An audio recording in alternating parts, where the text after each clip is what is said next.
You sit down to finally do the thing. Write that essay, work on your side project, study for that exam, and your brain just won't. It's like trying to run through thick fog. You're staring at the screen, but nothing's happening.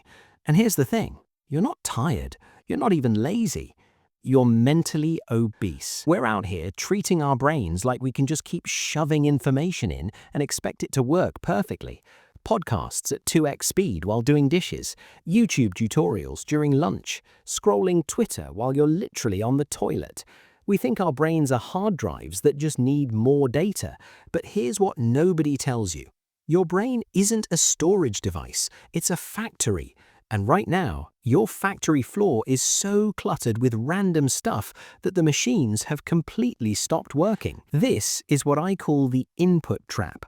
And today, we're not doing some cute little digital detox, we're doing something way more intense. It's called the input deprivation reset. And honestly, it feels illegal how well it works. Stick around, because by the end of this video, you'll know exactly how to clear the fog and make your brain actually work for you again. So first, let's talk about why you even feel this fog in the first place. There's this concept in Zen philosophy about muddy water.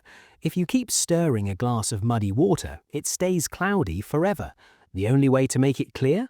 Stop stirring. Let the mud settle. Every podcast episode, every song, every notification, it's all a spoon constantly stirring your mind. And here's where it gets wild. Dr. Alok Kanoja explains that overstimulation is literally like plugging your phone into a speaker and cranking the volume to max. Eventually, your brain just blows out the speaker to protect itself. That brain fog you're feeling? It's not laziness, it's not lack of caffeine, it's your brain's biological defense mechanism. It's called desensitization, and it's basically your brain going, nope, I'm out. Most people try to fix this by drinking more coffee or just pushing through, but that's like screaming at a broken speaker and expecting it to work. The only real fix is silence. You need to lower the volume so your brain's receptors can actually reset.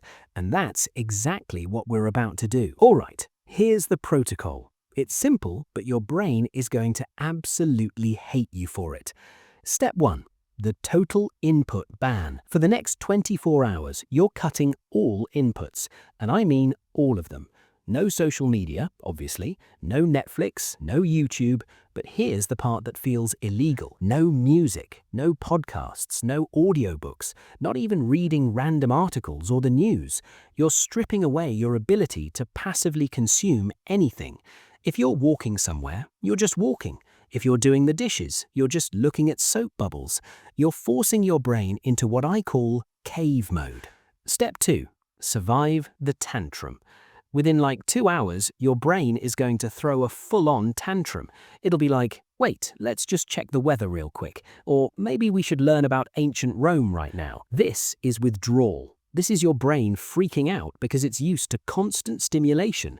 But here's the key. Don't fight it. Just sit with it. Let yourself be bored. Because boredom isn't the enemy. Boredom is actually the filter. When you're bored, your brain finally has the processing power to move information from short-term chaos into long-term structure. You're letting the mud settle. Step 3. Capture the output. Once the noise stops, the silence gets loud. And this is when the magic happens. Keep a physical notebook with you. No phones allowed. Without the constant flood of other people's thoughts, your thoughts will finally start bubbling up. You know those random genius ideas you get in the shower? That only happens because the shower is literally the only place you're not consuming content. We're creating that shower effect for 24 hours straight. The mindset. Consumer versus creator. The whole point of this isn't to become a monk and live in silence forever, it's to shift your identity. Right now, you're operating as a consumer. A consumer reacts to the world, scrolling, watching, absorbing. But a creator imposes their will on the world. There's this legendary samurai, Miyamoto Musashi, who lived by one principle: remove everything non-essential. He didn't wait for perfect conditions or motivation, he worked from the void, that empty space where action actually happens. When you deprive yourself of input, you force yourself into output. You stop trying to be creative and you just become creative out of survival because your brain needs something to do, and if it can't consume, it has to create. It's honestly kind of insane how fast it kicks in. The challenge. So here's your mission. You're going to attempt an input fast. It doesn't have to be today, but it needs to be soon, like this week. Go to the comments right now and type, "I am resetting." Just do it, because when you write it down publicly, it turns a thought into a contract, and your brain hates breaking social contracts, so we're using it against it. Stop consuming, start creating.